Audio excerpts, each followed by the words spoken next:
On relance une nouvelle capsule de ce podcast avec Pauline Ferrari. Et donc la première question, c'est pourquoi les jeunes mecs d'aujourd'hui adhèrent aux théories masculinistes ? Est-ce que tu penses qu'il y a un profil type ? Je pense qu'il n'y a pas de profil type dans le sens où tu m'aurais posé cette question il y a 10 ans, je t'aurais dit c'était un homme cisgenre hétérosexuel, plutôt de classe moyenne ou de classe populaire, qui a vécu un sentiment de rupture, qui peut-être va se placer à droite, voire à l'extrême droite de l'échiquier politique, qui est peut-être plutôt conservateur et même dans sa vision de la religion. Aujourd'hui, le seul point commun de tous ces mecs-là, c'est que c'est des hommes cisgenres hétérosexuels. C'est la seule. En fait, le masculinisme traverse toutes les classes politiques, même s'il y a quand même une forte dominante conservatrice, toutes les religions, tous les endroits géographiques, toutes les classes sociales aussi. Et je pense que c'est aussi pour ça qu'il y a des jeunes hommes qui y adhèrent, parce que tu as autant de contenu masculin que de type d'homme et en fonction de tes centres d'intérêt, que t'aimes bien la musculation, que t'aimes bien les jeux vidéo, que tu cherches à séduire, ce genre de choses, tu vas trouver un contenu masculin qui va te parler. Et donc je pense que s'ils y adhèrent aussi, c'est parce qu'ils ont la sensation d'être en décalage avec le reste de la société, de plus trouver leur place, de peut-être perdre une forme de privilège, et que ça les inquiète, et vu l'état du monde dans lequel il est, écologiquement, politiquement, socialement, tu te rattaches à des choses que tu peux contrôler, des choses que tu connais, qui sont en fait ton genre, et la manière de performer le genre dans l'espace public, et les relations que tu peux avoir avec les autres.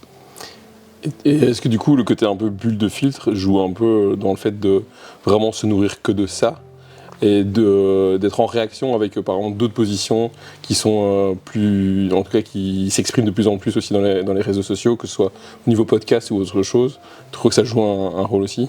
Je pense que ça joue un rôle, mais on peut pas l'expliquer que par ça. Je pense que c'est un peu simpliste de dire les jeunes ils consomment les réseaux sociaux et c'est pour ça qu'ils se radicalisent. Disons que c'est une source d'information majeure, et j'ai envie de dire comme une autre, mais ce discours masculiniste il est aussi nourri dans les médias traditionnels, à la télévision, à la radio, dans les films, etc.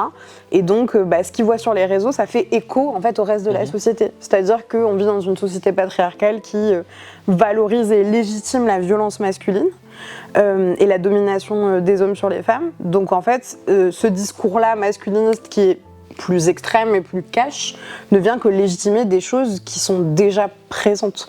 Donc l'effet bulle de filtre fonctionne aussi dans le sens où les algorithmes finissent par proposer que ça si tu consommes ce type de contenu, et du coup t'as jamais d'opinion contraire, et ça peut mener à de la radicalisation dans un sens aussi d'isolement social dans tes relations et dans ton accès à l'information. Ok, cool. Et du coup, est-ce qu'il y aurait des signes qui seraient un peu alarmistes et qu'on devrait faire attention pour en tout cas les ados ou les jeunes avec lesquels on a des activités, avec lesquels on réalise des activités? Est-ce que tu trouves qu'il y a des choses qu'on devrait vraiment faire attention et des signes alarmants?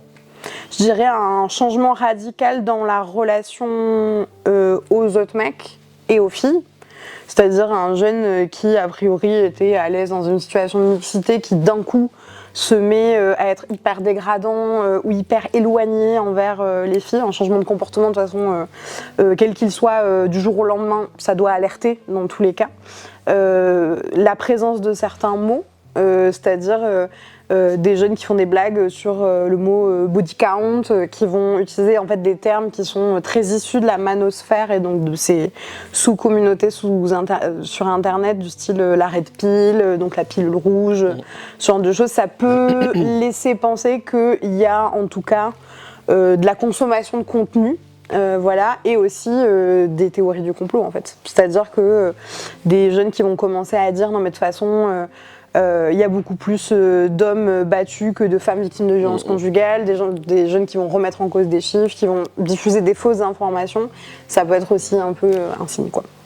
Et inversement, est-ce qu'il y a des signes qui sont justement qui font plaisir, et on se dit des ficelles un peu à tirer qu'on voit chez les ados, de se dire ah ok super, là il y a une déconstruction qui est en cours, et justement donner un peu d'énergie là-dedans? Quand il y a un peu de réflexion sur c'est quoi en fait les rapports de domination filles-garçons, ne serait-ce que dans une classe en fait être capable pour les garçons de dire oui en effet nos sœurs, nos potes, les filles de la classe, elles n'ont pas la même vie que nous. Elles ont pas. Oui, en fait, je peux comprendre qu'elles aient peur quand elles rentrent tard le soir. Oui, c'est inadmissible qu'elles soient moins payées. En fait, juste de reconnaître qu'il y a une inégalité, c'est déjà pas mal, c'est déjà cool. Et qu'eux-mêmes se rendent compte aussi de leurs privilèges. C'est-à-dire, oui, en effet, moi, on me pose moins de questions quand je suis seule le soir. Oui, on me demande peut-être moins de faire les tâches ménagères que mes sœurs. Ce genre de choses, ça, c'est des choses à encourager parce que sans vouloir en fait poser une situation où toutes les filles sont des victimes et tous les garçons sont des dominants, juste on vit dans une société où il y a des systèmes de rapport de force et de pouvoir. Et donc reconnaître qu'on bénéficie de certaines choses, c'est déjà un premier pas. Et ça veut dire qu'a priori, ils ont écouté aussi les filles autour d'eux et qu'ils les considèrent comme des êtres humains. Et ça, c'est déjà vachement bien. Ok.